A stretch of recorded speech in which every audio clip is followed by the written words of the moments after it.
These are the flagship headphones from the obscure Japanese manufacturer Final. At $4,300 and built entirely in-house in Japan, how do they compare to other flagships such as all of these?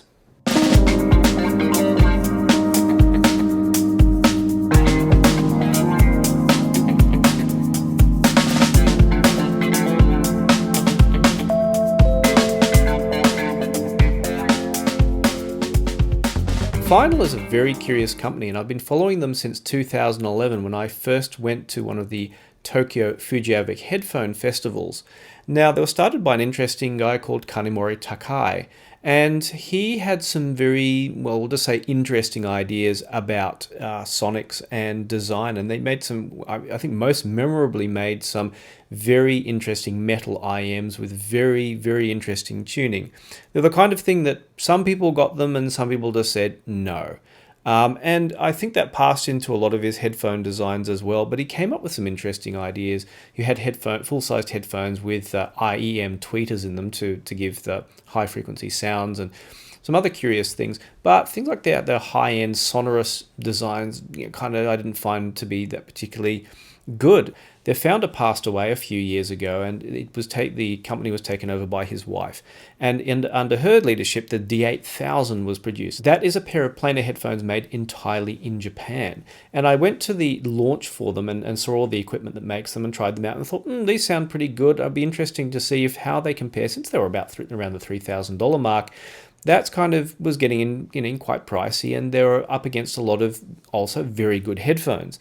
Now, of course, we have the D8000 Pro, which is around the $4,000 mark, and that's getting into really serious territory. Now, after my experience with the A8000 flagship IMs, which I found to be excellent, I was certainly very curious to finally get around, pun not intended, to try their final flagship D8000 Pro headphones and the D8000s.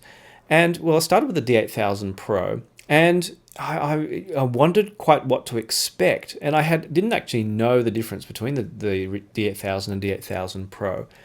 And having them here and trying them against the flagships that I have available, not every flagship that's out there, has been an interesting experience. I mean, they certainly look the part, and I think that's one of the factors that I've considered major in flagship headphones recently. There have been some criticisms about some of the flagship designs available that they don't really look the part. There, the Susvaras, and we have to consider, of course, that Chinese products they consider handmade to look better. So the slight imperfections in them are supposed to be part of their character.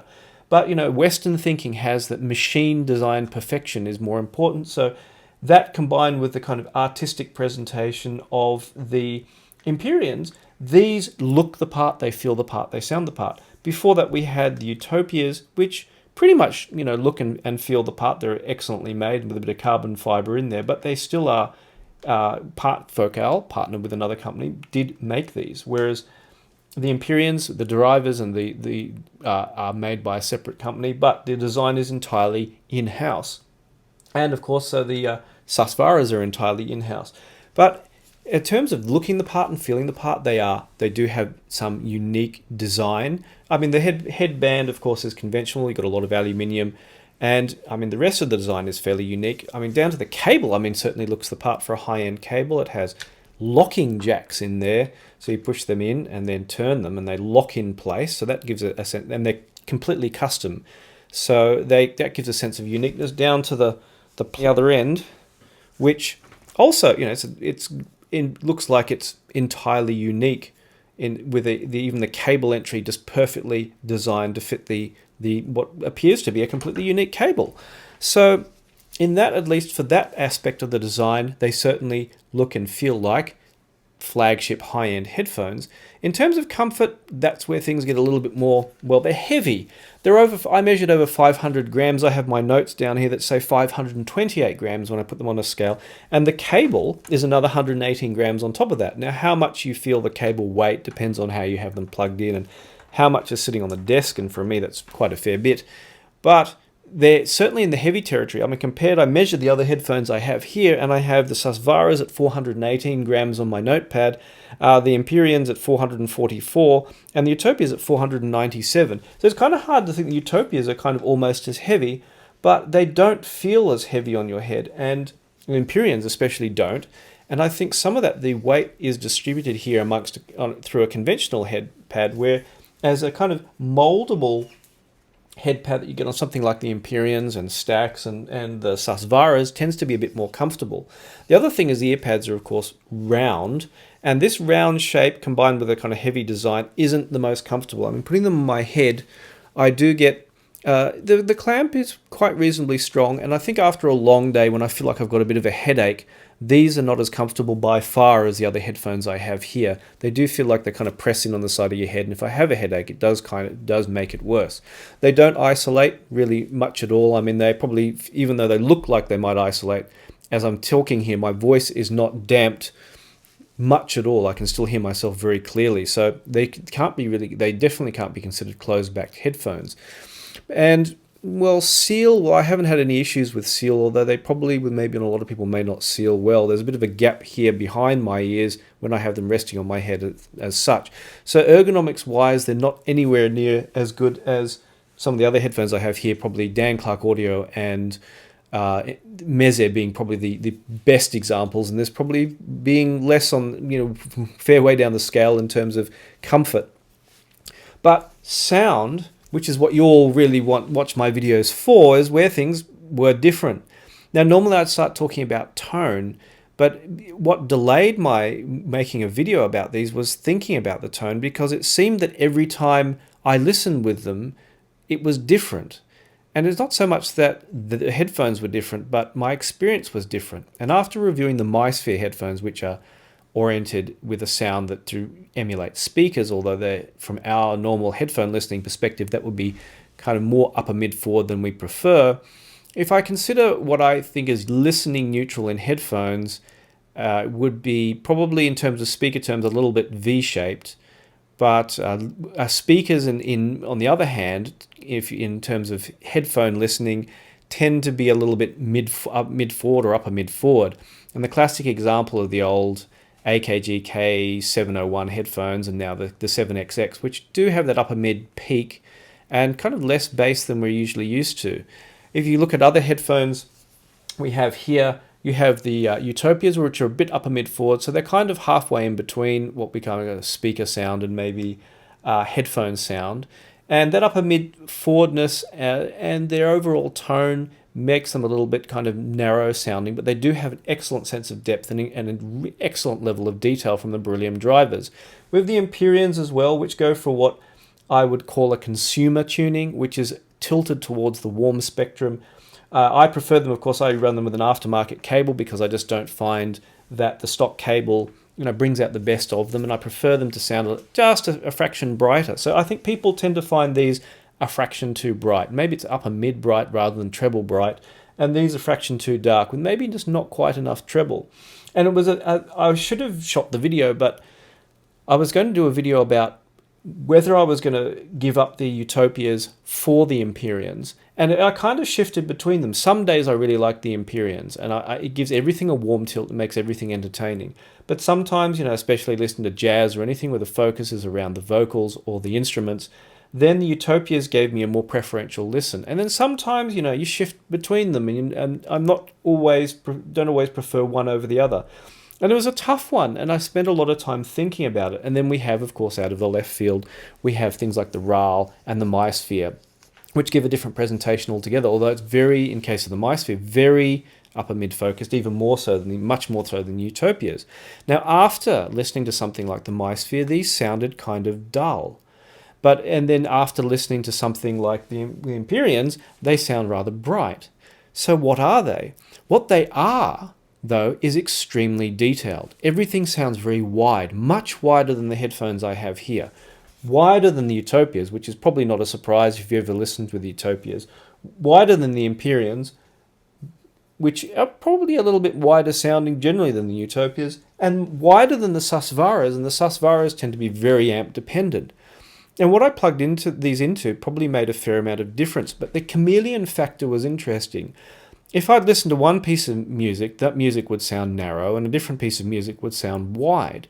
And then after some period of listening, I felt that these were not, as far as headphones cannot, colouring the music in any way, but presenting it as close to what the music was actually like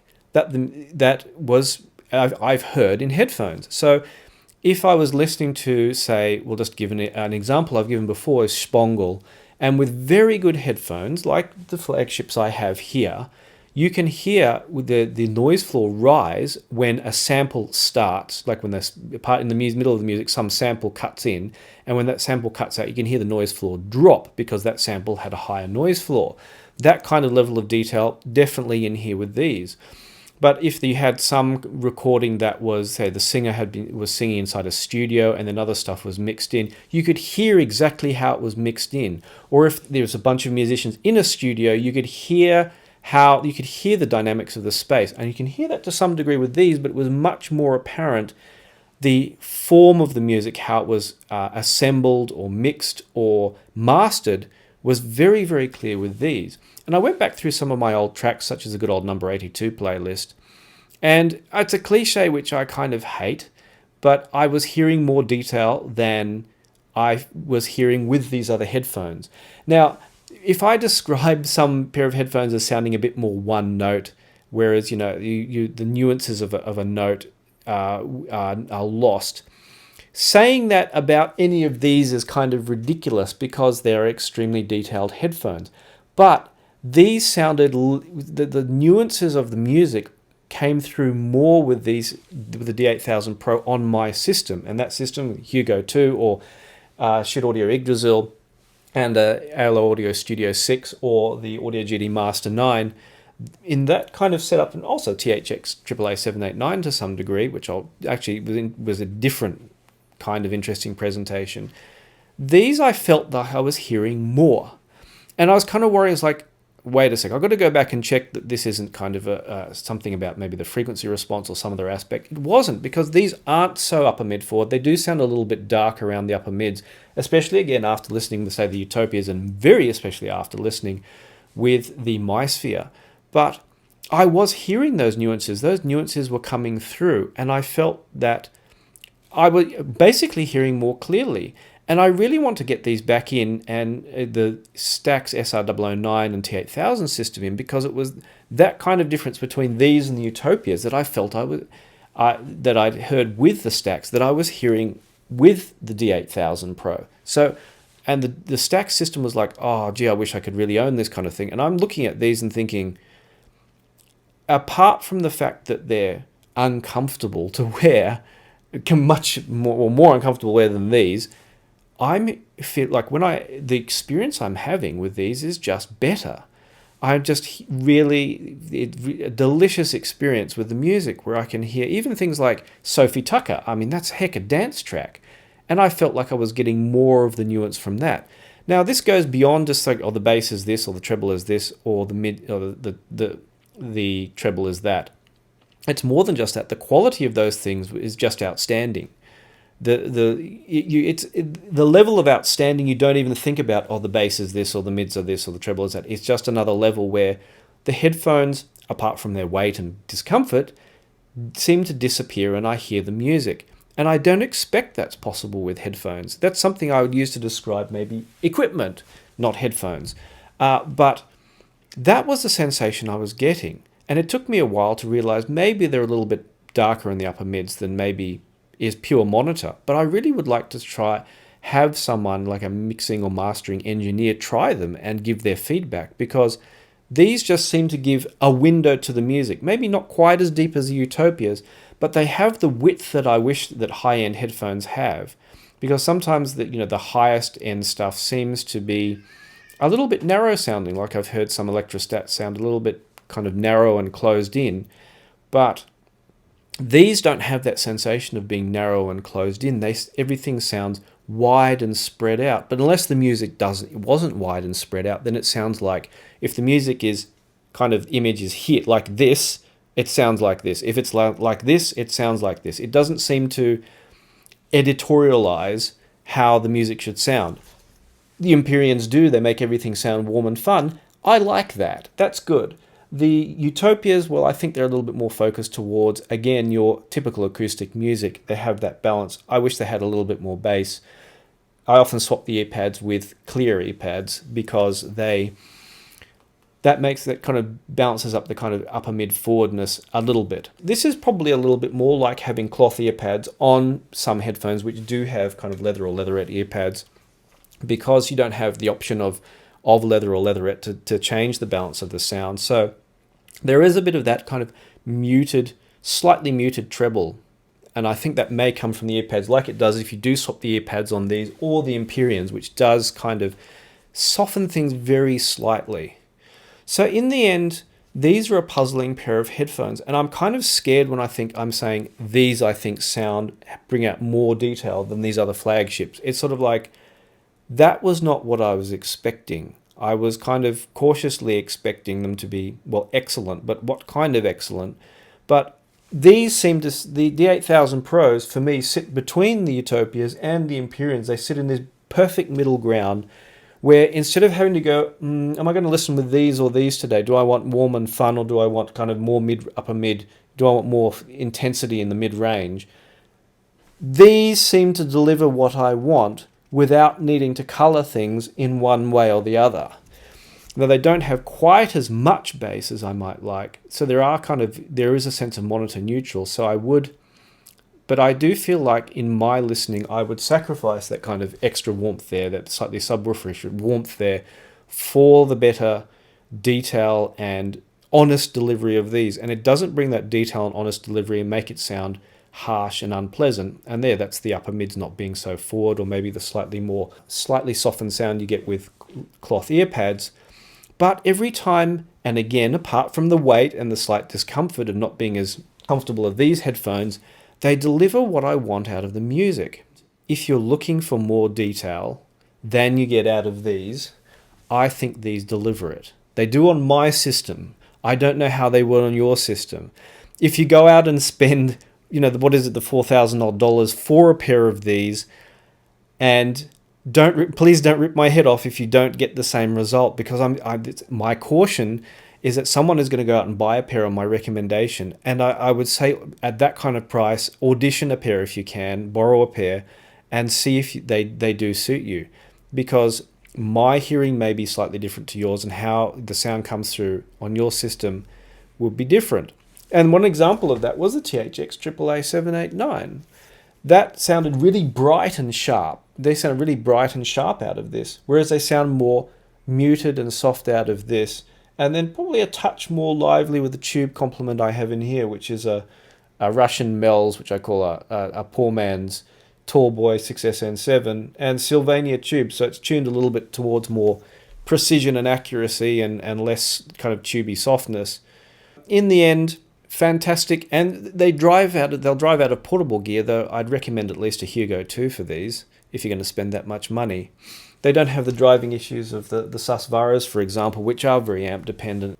So that's my take on the D8000 Pros. If you have tried a pair, and tell me what system you tried them out of. If you do own a pair, let me know. I'm curious. Any questions about them? Comments and constructive criticism is always welcome. And also, thank you always to all my supporters who help make these videos happen. If you'd like my buying advice, become a supporter. It will cost you way less than it will to buy new gear and try it out, and you might get some good advice either from me or from the people you can chat to, which you do get access to if you do become a supporter. And it's only as little as $2 a month or more if you can help me out. So check out the link in the description and in the video for information about that. As always, thanks for watching, and I'll see you online.